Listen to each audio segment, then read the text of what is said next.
नमस्कार, सुप्रभात कक्षा 10 के विद्यार्थियों।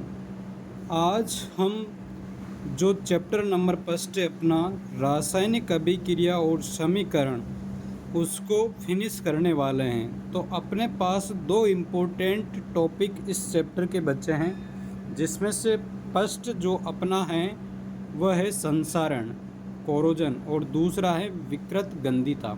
यहाँ से क्वेश्चन 101% आता है। तो संसारण और विकृत गंधिता क्या होती है? लास्ट क्लास में हमने ऑक्सीकरण अभिक्रिया पढ़ी थी। तो जो ऑक्सीडेशन रिएक्शन है उसको एवरीडे लाइफ में कैसे ऑब्जर्व करते हैं, ये इन दोनों उदाहरणों से आपके समझ में आ जाएगा। इन दोनों टॉपिकों से समझ में आ जाएगा। तो सबसे पहले तो संसारण क्या होता है, व्हाट इज संसारण। संसारण को सीधी लैंग्वेज की बात करें, जनरल अगर सामान्य भाषा की बात करें तो संसारण का अर्थ है जंग लगना। अब जंग किनके लगती है? जंग लोहे के लगती हैं। किसके लगती हैं? लोहे के लगती हैं। तो संसारण की परिभाषा डेफिनेशन क्या हो जाएगी? जब धातुएं वायुमंडल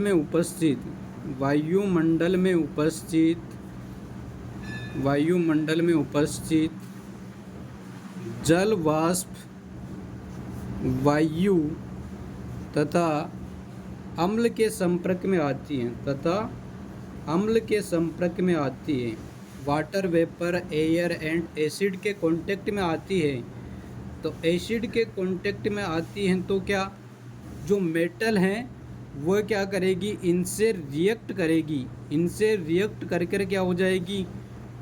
ऐसा सब्सटेंस का फॉर्मेशन कर लेगी, रेडिश ब्राउन सब्सटेंस का फॉर्मेशन कर लेगी, न्यू सब्सटेंस का फॉर्मेशन कर लेगी, जिससे धातुओं की सतह क्या हो जाएगी? धातुओं की सतह संसारित हो जाएगी। क्या हो जाएगी? धातुओं की सतह एक नया पदार्थ बनने के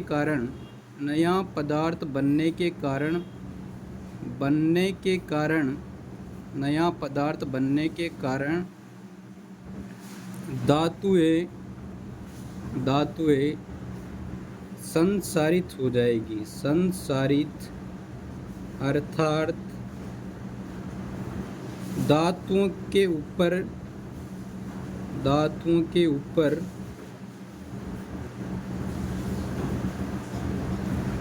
रेडिश ब्राउन हल्के भूरे रंग की परत जमा हो जाएगी। यह क्रिया ही क्या कहलाएगी? संसारण कहलाएगी। समझ में आ रही बात? इसी क्रिया को क्या बोलते हैं? संसारण बोलते हैं। अब संसारण का जो यूज होता है वह कैसे यूज होता है? जैसे उदाहरण से आपको अच्छे से क्लियर हो जाएगा। उदाहरण से अगर मैं आयरन की बात करूं तो लोहे का क्या होता है? अपने पास संसारण होता है। तो लोहे की सतह पर भूरे रंग की परत चढ़ना। तो लोहा क्या होता है? लोहा जनरली शाइनिंग मारता है, लेकिन जब वायु और जल के संपर्क में आता है तो उसकी सतह संसारित हो जाती है।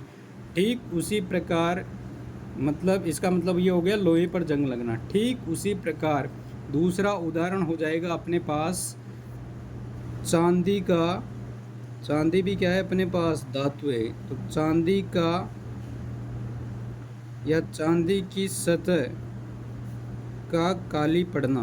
क्या हो जाएगा? चांदी की सतह का काली पड़ना। ये भी किसका उदाहरण हो गया? ये भी संसारण का उदाहरण हो गया। और तीसरा जो उदाहरण है वह कॉपर धातु पर हरे रंग की परत चढ़ना। तो कॉपर धातु पर हरे रंग की परत का चढ़ना। ये 3 इम्पोर्टेंट उदाहरण हैं। तो इन उदाहरणों से आपको ये तो क्लियर हो गया है कि संसारण के कारण आपने दैनिक जीवन में देखा है कि कार के ढांचे, पुल, लोहे की रेलिंग, जहाज तथा धातुएं जो कि विशेषकर लोहे की बनी होती है उनकी बहुत क्षति होती है। तो लोहे का संसारण वर्तमान समय में एक गंभीर समस्या है। क्या है? एक गंभीर समस्या है। और इस जो क्षतिग्रस्त लोहा है जो कि संसारण या जंग लगने के कारण जो अपने पास क्या है क्षतिग्रस्त हो जाता है, तो उसको बदलने के लिए प्रतिवर्ष बहुत अधिक पैसे को क्या करना पड़ता है, खर्च करना पड़ता है। लेकिन एक अपवाद भी है। वो अपवाद यह है कि जो दिल्ली में स्थित कुतुब मीनार है, दिल्ली में स्थित क्या है, कुतुब मीनार। कुतुब मीनार आज भी क्या है, जंग रहित है। क्या है? जंग रहित है, जो कि वैज्ञानिकों के लिए चुनौती का विषय है। वैज्ञानिकों के लिए क्या है, चुनौती है। चुनौती इस बात की है कि इस पर जंग क्यों नहीं लग रहा। अब और इम्पोर्टेंट फैक्ट आता है कि जंग लगने पर लोहे का वजन बढ़ता है या घटता है। तो जंग लगने पर लोहे का वजन बढ़ जाता है, क्योंकि आयरन अगर H2O के कांटेक्ट में आएगा तो क्या करेगा, वह Fe2O3.XH2 का निर्माण करेगा। तो यहाँ पर क्या हो गया, जल का अतिरिक्त अणुभार इसमें ऐड हो गया। तो जंग लगने पर लोहे का वजन बढ़ जाता है। क्या हो जाता है? जंग लगने पर लोहे का वजन बढ़ जाता है। तो जंग लगने पर लोहे का वजन बढ़ जाएगा। क्या हो जाएगा? बढ़ जाएगा। समझ में आ रही है बात? और ये बताओ, जंग लगना कौन सी अभिक्रिया है, अर्थात कौन सा परिवर्तन है, भौतिक परिवर्तन है या रासायनिक परिवर्तन है? तो बच्चों, जंग लगना एक प्रकार का क्या है, रासायनिक परिवर्तन है।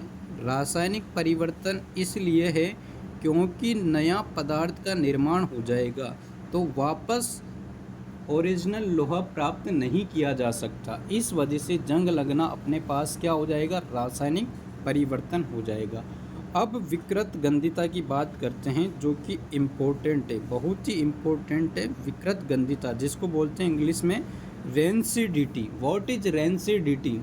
तो रेंसिडिटी क्या होती है, जो वसा युक्त तथा तेलीय खाद्य सामग्री है जिनका अपन डेली लाइफ में यूज करते हैं, उनको अगर लंबे समय तक रखा जाए तो वह क्या हो जाएगी, उनका जो स्वाद है और गंध है उसमें परिवर्तन आ जाएगा। तो परिवर्तन आने के कारण क्या हो जाएगी, खराब हो जाएगी। तो इसी गुण को क्या बोलते हैं, विकृत गंधिता बोलते हैं। क्या बोलते हैं? विकृत गंधिता। तो परिभाषा क्या हो जाएगी, परिभाषा हो जाएगी अपने पास वसा युक्त अथवा तेलीय खाद्य सामग्री, तेलीय खाद्य सामग्री, खाद्य सामग्री। वसा युक्त का मतलब है फैट एंड ऑयल्स। क्या है? Fat and oils. खाद्य सामग्री को जब लंबे समय तक लंबे समय तक रखा जाता है तो उनका स्वाद व गंध, क्या स्वाद व गंध परिवर्तित हो जाती है। क्या स्वाद एंड टेस्ट एंड क्या हो जाएगा, टेस्ट एंड अपने पास स्मेल है वह क्या हो जाएगी, चेंज हो जाएगी, परिवर्तित हो जाती हैं। इस प्रक्रिया को विकृत गंधिता कहते हैं। अब ऐसा क्यों होता है, क्योंकि खाद्य सामग्री क्या हो जाती है, ऑक्सीकृत हो जाती है। क्या हो जाती है, ऑक्सीकृत हो जाती हैं। खाद्य सामग्री क्या हो जाती है? ऑक्सीकृत हो जाती हैं, अर्थात उपचयित हो जाती हैं। क्या हो जाती है? उपचयित हो जाती हैं। उपचयित का मतलब समझ में आ गया कि ऑक्सीजन से रिएक्शन करके क्या हो जाएगी? ये अपने पास उपचयित हो जाएगी। तो अब इनको खराब होने से बचाने के लिए क्या करते हैं? इनमें प्रति ऑक्सीकारक पदार्थ मिलाते हैं। कि किसका यूज करते हैं? खाद्य सामग्री को खराब होने से बचाने के लिए प्रति ऑक्सीकारक का यूज करते हैं, क्योंकि लंबे समय तक अपने को खाद्य सामग्री को बचाना है। तो जैसे दैनिक जीवन में आपने देखा होगा कि जो चिप्स वगैरह रहती हैं, उदाहरण से आपको क्लियर हो जाएगा, चिप्स वगैरह रहती हैं। अब चिप्स को लंबे समय तक ख़राब होने से बचाने के लिए क्या करते हैं? चिप्स की थैली में ऑक्सीजन को हटाकर उसमें नाइट्रोजन मिला देते हैं। ऑक्सीजन को हटाकर कौन सी गैस ऐड कर देते हैं? नाइट्रोजन गैस ऐड कर देते हैं। नाइट्रोजन गैस ऐड कर देते हैं। इस कारण क्या होगी? चिप्स लंबे समय तक खराब होने से बच जाएगी। क्यों? क्योंकि नाइट्रोजन कम सक्रिय गैस होती है। क्या होती है? नाइट्रोजन कम सक्रिय होती है। नाइट्रोजन ट्रिपल बॉन्ड के कारण।